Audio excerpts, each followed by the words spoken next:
Кыз баласын таштап коюп түнкү клубка кетип калган уулу ачкадан каза болду. Бишкекте 3 кабаттуу турак үй өрттөнүп жатат. Бишкек шаарынын Үмүталиев көчөсүндөгү үйлөрдүн биринен өрт чыкты. Бул тууралуу өзгөчө кырдаалдар министрлиги билдирди.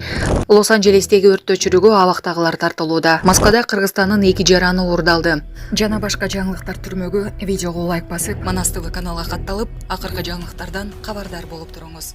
Москвада 2 кишини ири суммадагы акча талап кылуу максатында уурдап кетишкен.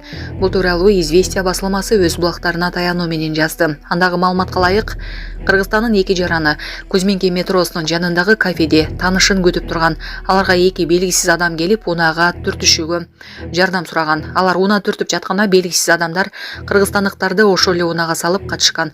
Уурдаган адамдар кыргызстандыктарды батирге алып келип, 190 000 рубль талап кылып, сабап өлтүрөбүз деп коркутушкан. Кийинчерээк уурдоого шектүүлөр уктап калганда кыргызстандыктардын бири жардам сурап кат жазып, терезеден ыргыткан. Көп өтпөй эле окуя болгон жерге полиция кызматкерлери келип, адам уурдоого шектүү 3 жаранды кармаган.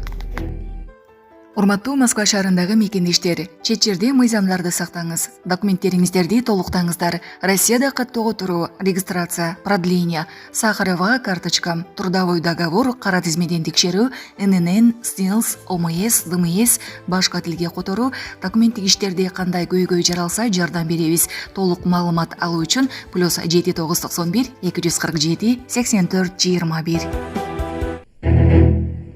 Орусиялык кыз баласын таштап коюп түнкү клубка кетип калган уулу ачкадан каза болду. Эскорт кызматын көрсөткөн орусиялык Ольга аттуу кыз Мексикада 6 жаштагы уулун жалгыз таштап коюп, түнкү клубка кетип калып, уулу ачкадан улам каза болду. Бул тууралуу Маш Телеграм каналы жазды.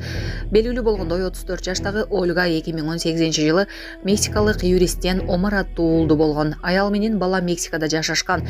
Жергиликтүү тургундардын айтымында 2024-жылдын декабрь айында ал түнкү клубдарда иштеп, жаңы жыл түнү баласын үйдө жалгыз калтырып кеткен. Ошол учурда жумушка чыгаар алдында дарыгерлерди чакырып, уулу өзү жаман сезип жатканын айткан. Дарыгерлер арыктап алы жок жаткан баланы 31 декабрда Инсургенс Микаок аймагындагы батирден табышкан. Бала ооруканага жетпей каза болгон. Кийинчерээк сурак учурунда Ольга полицияга испан тилин жакшы билбестигин айтып, көрсөтмө берүүдөн баш тарткан. Андан кийин ал батирден качып чыгып кеткен. Учурда анын кайда экени белгисиз. Дарыгерлер бала ачкачылыктан улам алсырап, анан каза болгонун аныкташкан. Буга чейин Ольга социалдык тармактар аркылуу баланын атасынан каржылык колдоо көрсөтпөгөндүгү тууралуу бир нече жолу арызданган. Мындан тышкары ал коммуналдык төлөмдөрдү, турак жай үчүн ижара акысын төлөгөн эмес. Бишкекте 3 кабаттуу турак үй өрттөнүп жатат. Бишкек шаарынын Үмүталиев көчөсүндөгү үйлөрдүн биринен өрт чыкты. Бул тууралуу өзгөчө кырдаалдар министрлиги билдирди. ОКМге кабар бүгүн 14 январда түшүп, жерине 2 күчүрмөнү эсеп жөнөтүлгөн. Кошумча күч саат 9:35 тартылган. Учурда жеринде 3 күчүрмөнү эсеп, 1 автошаты жана штаб иштеп жатат. ОКМ кошумча маалымат берилерин кошумчалады. Лос-Анджелестеги өрттө чүрүгү абактагылар тартылууда. Лос-Анджелестеги 7 январдан бери 24 адамдын өмүрүн алган ири өрт менен күрөшүүдө Калифорния түрмөсүндө камакта жаткан 950дөй жаран өрт өчүрүүчүлөргө кошулду.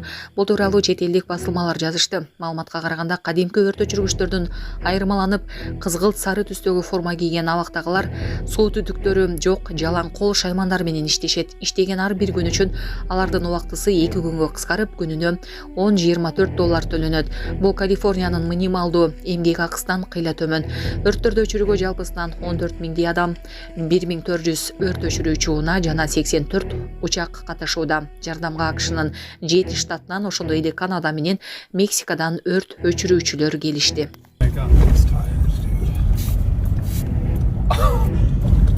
Yeah, I'm not coming back this way. We're in your car. Сокулукта автоматтын огун ташып бараткандар кармалды. Сокулук районунда ок дарыларды ташып бараткандар кармалды. Бул тууралуу бүгүн 14 январда Чүй облустук ички иштер башкармалыгынан билдирди. Маалыматка ылайык, милицияга шектүүлөр былтыр 12 декабрда маалымат алган, факты каттоого алынып, курал-жарак, ок-дарыларды мыйзамсыз жүгүртүү негизинде кылмыш иши козголгон. 11 январда Сокулук айылында шектүүлөр бара жаткан унаа токтотулуп, текшерүү учурунда 86 даана ок-дары табылган.